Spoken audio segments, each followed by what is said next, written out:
Hi there, I'm your host McAuley Tucker, and you're listening to The McAuley Tucker Show, the podcast where I sit down with some of the most accomplished and fascinating individuals in the entertainment and business industry. From celebrities to industry leaders, our guests offer unique perspectives and inspiring stories that will educate and inform you. Join me as I sit down with my next guest to cover their humble beginnings, challenges they faced, as well as their accomplishments in life. You are bound to learn something new, so sit back and enjoy the interview.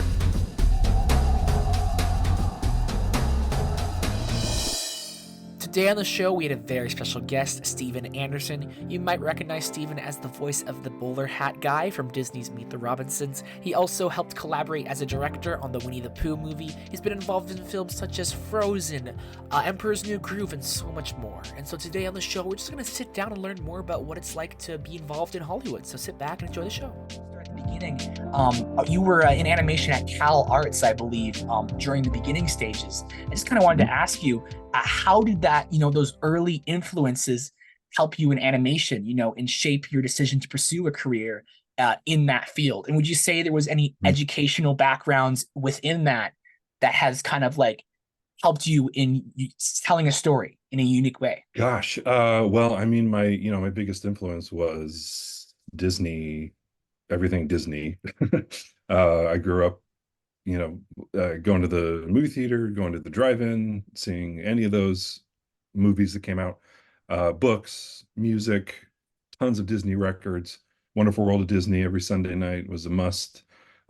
So Disney was really my primary influence, and that's the thing that made me want to draw. That's the thing that I would watch anything animated from Disney, and I was so drawn to the characters, the appeal of the character designs, the amazing acting and expressions that they had in their character animation, and it made me want to draw them, try to capture them, try to wow, how do you create an expression like that, or how do you create a pose that conveys this kind of this attitude? So that's kind of what I feel like is a mark of anything that I do.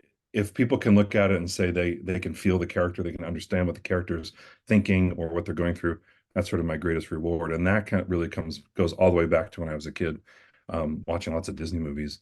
And that just grew to a love of all animation, and then eventually a love of just cinema, of movies.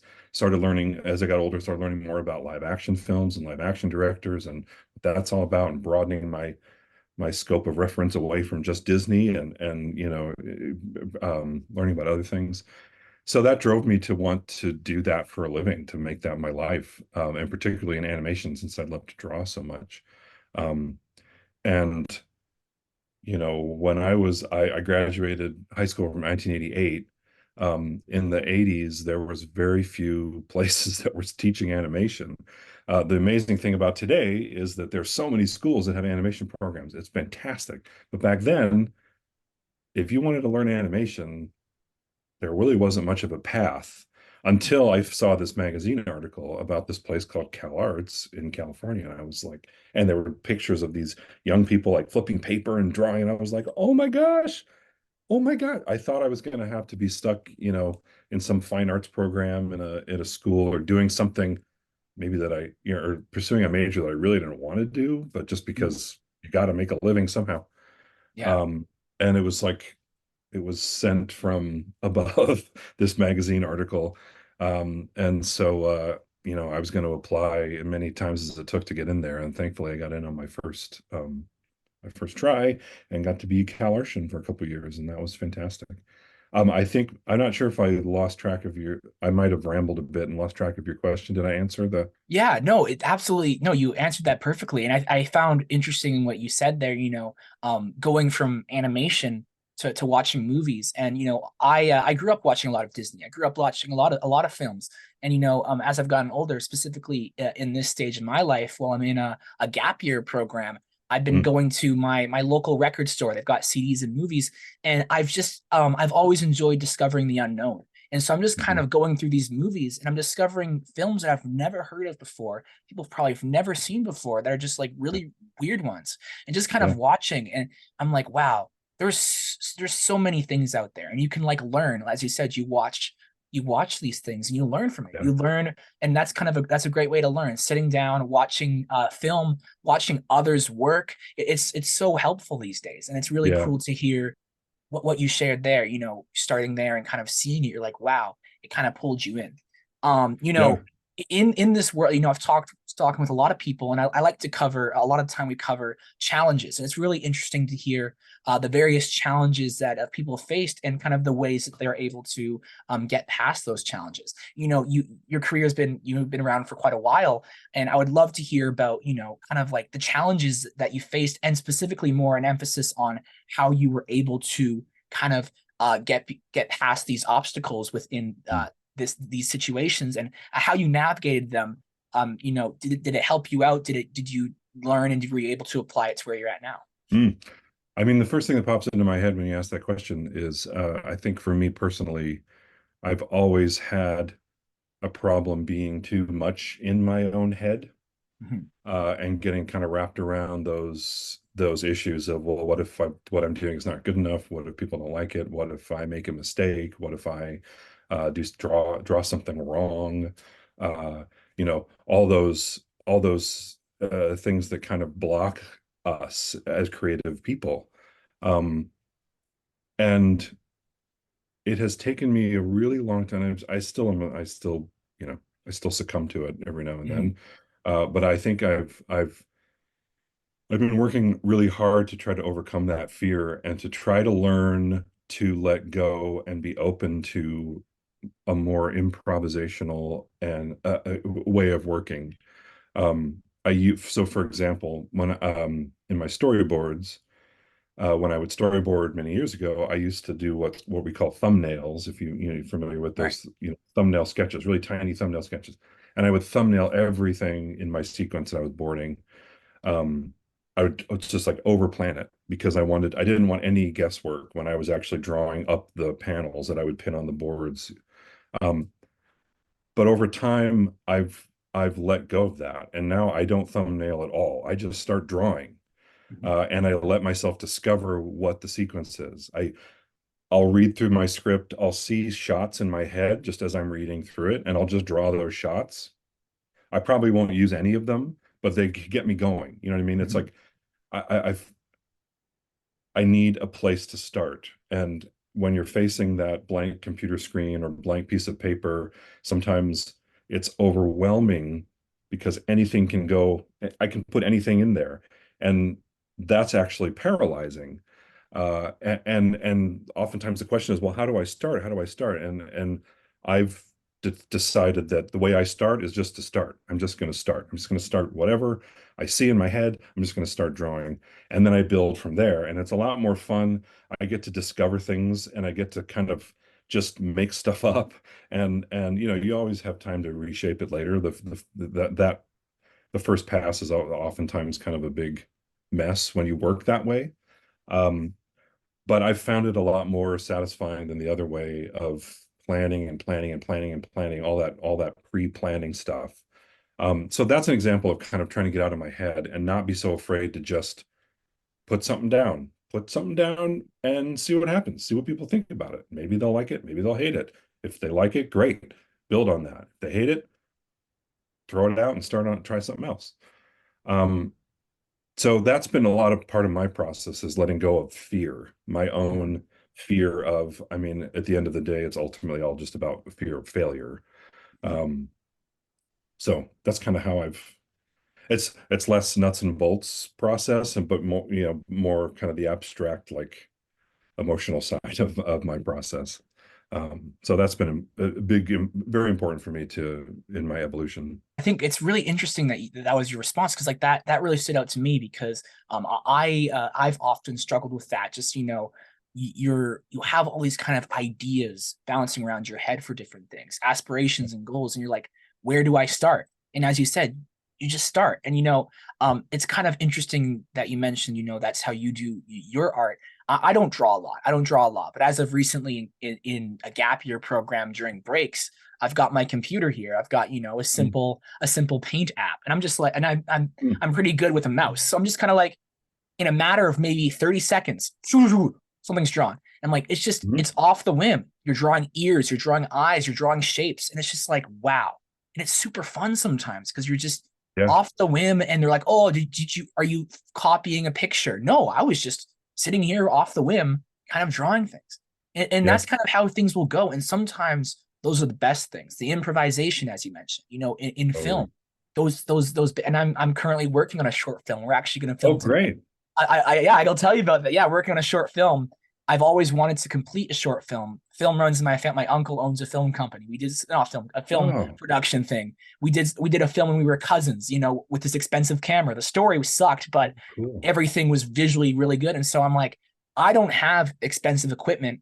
I have this phone. I'm gonna make a mockumentary, a fake Yeah. documentary. And so, I'm doing that. I didn't just sat there. I came up with a character, and it's been really fun. And I think that your response to that question was like, wow, that really struck a chord. Like, it's important to learn and grow from every situation in your life, every challenge that you Yeah. face. So true. It's so true. Yeah. And I think in general, it's helped me in life just to also not just in creative matters, but also just in life to kind of, well, you just have to go with whatever you get. And because I would like to try to plan life as well. Like, Mhm. okay, I'm going to do this, and I'm going to do that, and I'm going to do this by the time I'm 25 and whatever, whatever. Or this is how my weekend's going to go. It's going to go like this. And then, of course, invariably, nothing goes the way you plan it, and you have to pivot and you have to improvise. So, Mhm. um, again, I still fall victim to it. I'm not. Oh yeah. It's a journey, not a destination, of course, but it's really helped just in general my outlook in life. You planning too. I mean, you can't really see it, but I've got a board up here and I've got a board right over here. Yeah, And I just love schedules. That's kind of how I work. Like I love lists. I love the idea of kind of planning your day. And that's kind of something that I've learned recently this whole year that, I don't run the show. I don't run the show. I don't know how right. things are going to go. And I mean, I'm a Christian, so that for me, I also have come to the realization that in the end, whatever is part of God's plan, it's God's plan, and I Yeah, can't really control that. And so it's really interesting to kind of you can make lists and you can schedule and have a strong work ethic, but in the end, you don't know what's going to happen. Things are going to change. yeah, You're going to have to learn to adapt to those changes. And I yeah, think that was really interesting what you shared. I know for you, kind of going to the next question, yeah.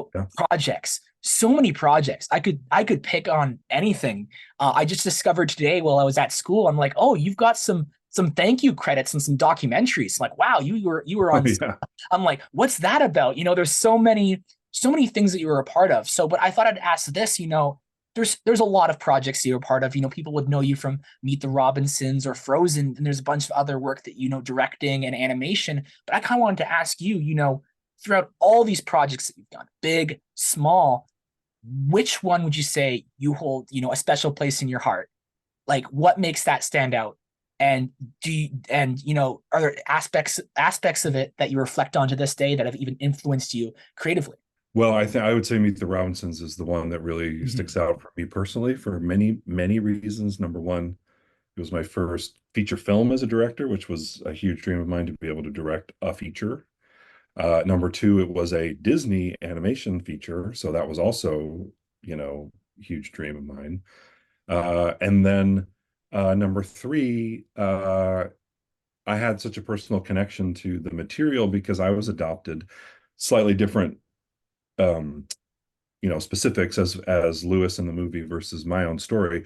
But when I first read that script, I was like, and nobody knew that I had this connection to that material. Nobody knew that at Disney that I was adopted. But I read the script and I came back to them. And I said, "You don't understand. I have to make this movie. I get this kid. I totally understand this kid who's wondering about where did they come from? Why was I given up? Who are the people that created me? Mhm. I get that kid because I have asked those same questions since I was little. Um, so for those reasons and many more, but for Mhm. those top three reasons, Meet the Robinsons really is special for me. And I think uh it was probably one of the first experiences that I had with what we were talking about a minute ago, which is that improvisational um way of working. Um there were so many so many curveballs thrown in that film. Lots of tight schedules, lots of huge challenges, um, just lots of great things, euphoric moments, also devastating moments. Um, and so again, I had to learn how to roll with them and not, not be ready to just jump off a building every time something horrible happened. You just have to learn to roll with it. And then creatively also the original um development of the first pass of storyboarding. We did have a script, but we kind of threw it out and just started making it up as we went. There was myself and four other storyboard artists and a writer. And we just wrote and boarded and polished each other's stuff and rewrote that person's stuff and then reboarded what they wrote. And like we just did this whole tag team kind of thing for about 8 months to finally get to the first screening, the first like animatic screening of Meet the Robinsons. Um, and it was to this day, still I look back on that as one of the most incredible times because it was just pure creativity. We were just it was yes and. I'm sure you've heard that phrase, that actor improv concept of yes and. You don't deny, you just somebody does something and you go, yep, and I build off of that, and you build off of that, and you build off of that. And that's our little team. That's all we were doing for all those months. And it was so much fun. It was so rewarding. And it was really the first time I thought I was able to kind of step out of myself and go, that's how I should be working. Because what we accomplished was pretty stunning, and boy, was it fun. It didn't feel None of it felt like work. And we weren't planning and we weren't, devising schemes and all this kind of stuff. We were just going. Yeah. So that was really my first big lesson in that. And I think since then it opened my eyes to wanting to do that more and more and more every time I go up to the plate, up to bat with anything creatively. Yeah, and it was a great film in the end, and and like what you mentioned there, just working with people. I going like for me in my experience, I found it so rewarding. Like you're working so hard, and just seeing the final product, just seeing the final product on full display is just like wow. I mean, I'm not sure if that's what you guys experience in the movie world, but for me, just even with the short film, just getting like a little bit done, you're like, wow, that Yeah. was reward. And like for me, I'm just watching it on repeat over and over and over again. Because you're like, this is great, this is great, Yeah. and you're enjoying it. And it it can be challenging, but just sitting down and I spoke with Steve Hickner. He did the B movie. He Mm, he put an yeah. emphasis on we are us. It's a we are us environment where you're working Hmm. with people and you're collaborating with people, and that kind of transitions to a question I wanted to ask you. Animation often involves a collaborative effort, including working with voice actors and such. And I'd love to hear if can you. I know you've talked in the past working with voice actors in Mm. animated animation projects, but can you elaborate on how you approach collaboration with voice actors, specifically what dynamics play in bringing the animated characters to life through their voices? I've learned over the years to kind of approach it oddly enough in a similar way that live action often approaches shooting, where it's about there's that concept of coverage. You shoot you shoot your scene and then you shoot it in a bunch of different ways. So you have coverage when you get back to the editing bay to have, different inflections, different attitudes, different whatever. So I try to look at voice recordings the same thing. We're not getting it right because there really is no right. Hmm. We're recording a pile of really great raw material that we're going to shape later on. So we try it all sorts of different ways. And again, there really isn't a right and a wrong way to approach the scene. There's just what it is. I try to start by explaining the moment to the actor. Um, Try to talk really big picture, like this is what the characters, because in animation we like live action, we record it in little chunks. So oftentimes you can kind of block off a section of dialogue and say, okay, we're going to do this section where the character is um, doing X, Y, and Z, and this is what they want. They want to humiliate the other character. or you want to you're really looking to have a victory here. You're really, you're trying to rile up the troops. You're making this speech to these people and you're trying to get them excited and you're trying to, they you want them to you're going to lead them into battle and you want them to be motivated. So try to talk more in terms of want and objective, and then let the actors do a few passes, just because most of the times the actors haven't read the pages. It's very different with live action and animation. So sometimes they have, which is great. Other times they haven't, so they don't even know what they're reading. They're reading it for the first time cold. So we'll just do a couple passes. I won't give really any notes. I'll just let them go to mainly to get comfortable with it, with the words, but also sometimes those first, instinctive reads can be the freshest and can provide some really great spontaneity. So we get those recorded, we get those in the bank, and then we'll just start playing and say, is there a version where you're riling the troops, but you're irritated with the troops. You feel like these people aren't getting up to snuff, and I'm angry with you. I'm frustrated. I am disappointed with your behavior, and now I want you to rise to the occasion. I want you to do this. Or is it euphoric? I love you all. You're my favorite people in the whole world, and we're gonna do it. So then you Yeah. just get different reads, different points of view, and then it's amazing the what editors can just mix and match and create this incredible performance, like it was all done, all straight through, but it was done in, a bunch of different takes and sometimes different days, different months, different years. But so to me, I believe it's about communicating the objective of the scene to the actor, and then get this recording a great bunch of raw material that we can shape later on. It must be fun just kind of being in that studio and seeing these people work. I haven't Yeah. had the opportunity to, of course, be in that environment. Unfortunately, though, maybe one day, seeing kind of how that happens. But I've seen the behind the scenes videos, and it's just super cool to just see people reading them. And as you mentioned, you constantly redo the line over and over until you get that perfect take. But you can also go back and get pieces and kind of put them Mm. together as if it was like one sentence. And same goes with songs as well. I found people, like, when they do Hmm. music and they sing, they cut different pieces and kind of snip together, and it's as if it was one coherent thing. And it's just really fun. And I bet, and this is kind of going off my questions, but in your experience, how often is it like, to keep a straight face and reading these lines? Do you ever just, like, the actors, even, or even you just watching, you're just like, you just break down because it's just hilarious, like, or is it simple, just A you're like, lot. a lot? Okay. Because I like to also be in the room with the actor, like not literally standing next to them, but Yeah. but you can be behind the glass with the little talk button, and you can be going, "Hello, can we? Okay, let's do another take," which is fine. I Yeah. like to be actually in the room just because I have trouble communicating through a piece of glass. Yeah. I mean, if an actor ever said, "I don't want you in this room, can you please come the other," I would. But so far, I've never had anybody complain. There's just an energy and just a connection that you make.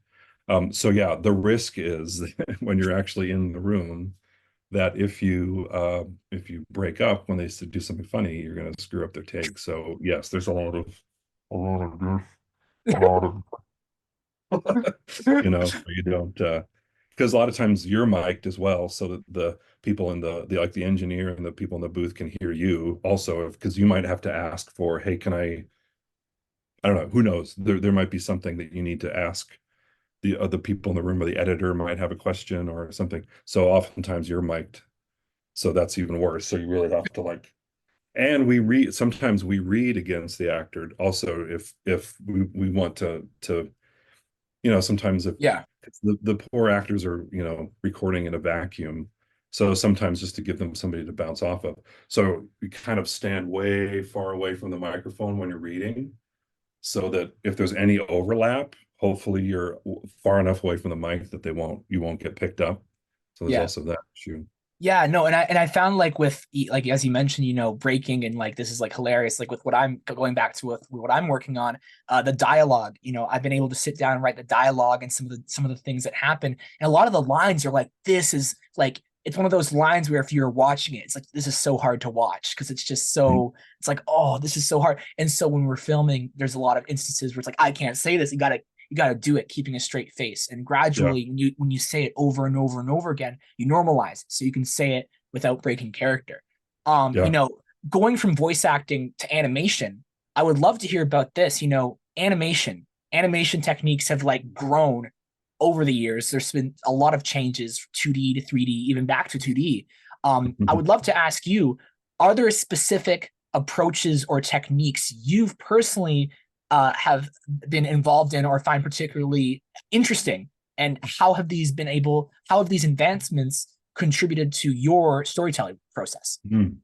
Meet the Robinsons was also my first time doing anything in computer animation, so I had a huge learning curve on that. And one of the things that uh, I was pleasantly surprised to learn about, like a totally different tool that we have in the toolbox to tell our stories, is texture.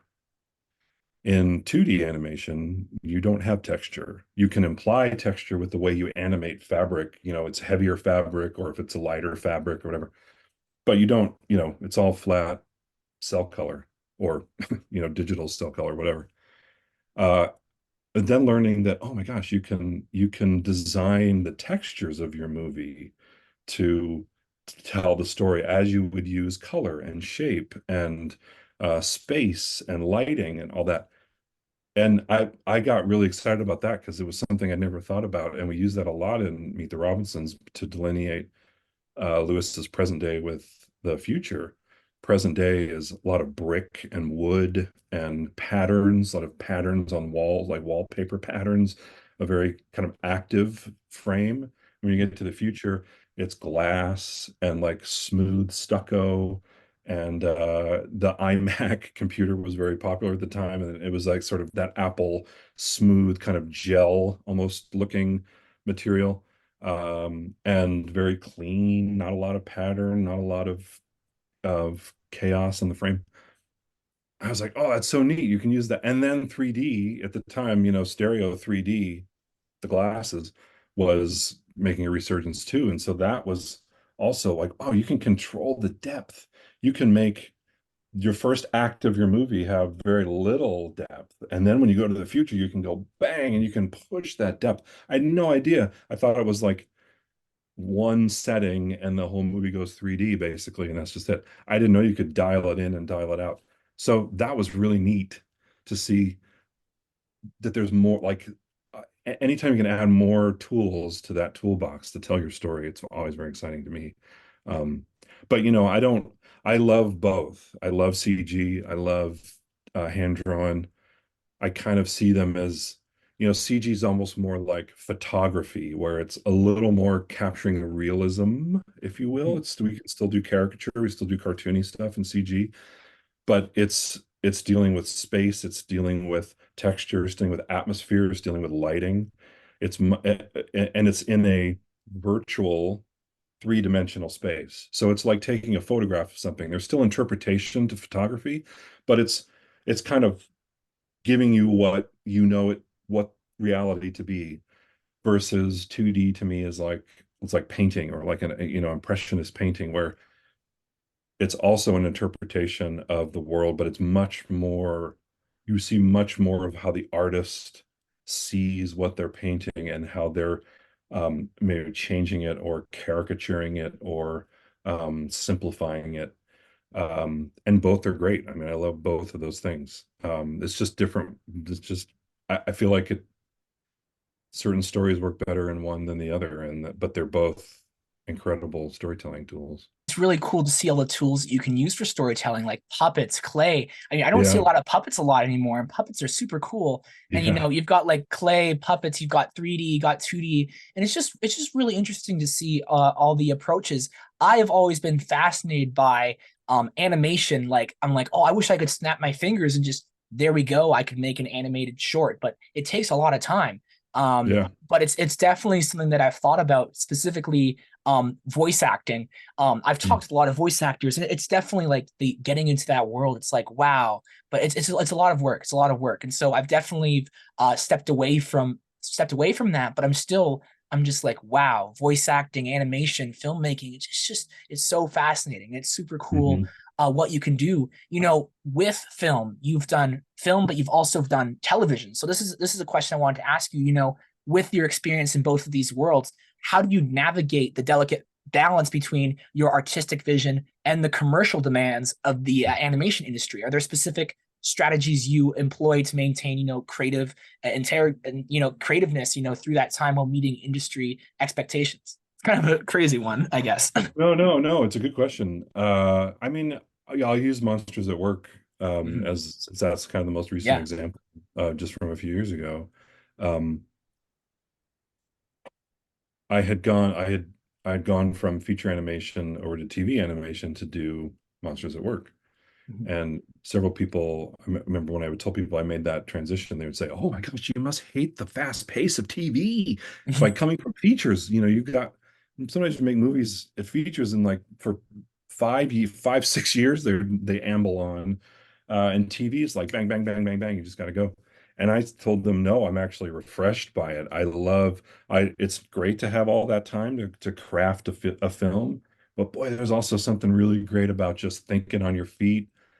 Again, yes, and best idea wins, put it up and go. And that's what I loved about Monsters is that we had time to iterate a few times, not as much as you would in features. Um, but there's something that I love about, again, come up with ideas, the team comes together, spitballs, you assemble all the ideas, you create something, and then you make it as good as you can with the time and the resources you have allotted to you. Mhm. I like that. Absolutely. I love that. Again, it's nice to perfect something as well, but there's something I like about the scrappiness of that, of the kind of the at least how we were on Monsters at Work. Um, it's more exciting, you It know. truly is. Yeah, Yeah. and just that time period, it can be a little bit stressful. You're like, can you Hmm. pull it off? Can you not pull it off? But it's really fun. And those, the episodes, I don't know again how it plays out in production wise, but again, it's nice to serve them in short portions. Whereas, in filmmaking, it's like one big story. And I Yeah. watched that series, it was great. We sat down with our family and watched it. It Oh, was a it good. was a great production. I loved it a lot. I laughed a lot. And I'm Oh, like, good. this is amazing. This is a question that I've been asking a lot of my guests because it gets a lot of really interesting answers. And it's a kind of a hypothetical, I guess, if you were to do one more project, film, TV, heck, even music, whatever it could be, one Mhm. more, no more after that, what would you Mm. want that project to look like and why? I'd probably want to make a live action feature just to be Okay. able to, not because I look down on my nose at animation or think it's better or worse or whatever, but just for the challenge of it. Um, and I definitely have a couple that I've always been dreaming about making. Mhm. So I probably want to do that. Okay. Well, there's nothing wrong with that. I think that's definitely, again, it would be interesting again because you've been in animation for quite a while. It'd be really interesting to see how you could take those skills and bring it to creating a live action film. And you can Yeah. those skills are definitely you can pass them on. I've learned through a lot of things in life. You can take skills and bring them out through different careers.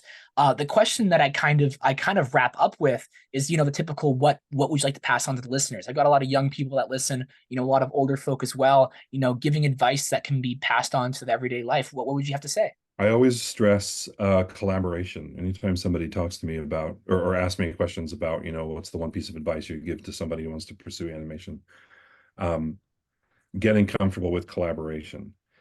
It doesn't mean you don't have the wonderful isolated time at your desk or your Cintiq or whatever you're working on, where you can create solo. Because I think, that's how we all start off as artists, is just ourselves creating our things in our rooms or at our dining room tables or whatever we're doing.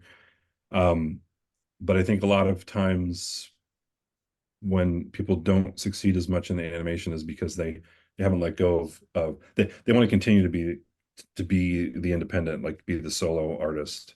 And that's great if you want to do that as an independent. If you want to work in the business, It's all collaboration. These things are made by armies of people. And the way to success is to be comfortable with that and to learn how to um, show your work, receive feedback, also how to give feedback in a good constructive way, um, and how to build something in a room with other people. Um, it could be a writer's room, it could be a story room, it can be whatever. Uh, Everything in animation, because of that team effort, is collaborative like that. So focus on the collaboration. And the good news is that's what makes everything great. Because we're all of our ideas are finite. You know, we all have good ideas, but they're going to run out at a certain point. I know for me, I can't keep coming up with ideas nonstop. So that's why you have the other people. You have all these other people to keep throwing stuff out, and together you can weave that really great tapestry and make something that you never expected to be able to make. You never would have. Speaking as a director, you know, you kind of picture the project at the beginning, what you think it's going to look like, how you see it, how it how it feels, how it sounds. But by the end of it, it's oftentimes it is what you thought it was going to be, but in a totally different way that you never would have expected. And that's because of your teams. Um, and it would be really boring as a director if you just said, okay, I want it to be red and square and curved. I don't know how you can have a curve as square, red and square and right angles. And then you work for 3 years and you get a red square right angle movie. Like, well, okay. But if you empower your team, if you let them be a part of the process, if you learn to lean into collaboration, you'll get those three things, but you'll get it in ways you never would have expected. And you'll have this new movie, this new piece of music, or this new podcast, or new whatever that you never expected. And it's pretty euphoric that way. So anyways, that was a really long, rambly answer, but collaboration, and don't be afraid of it.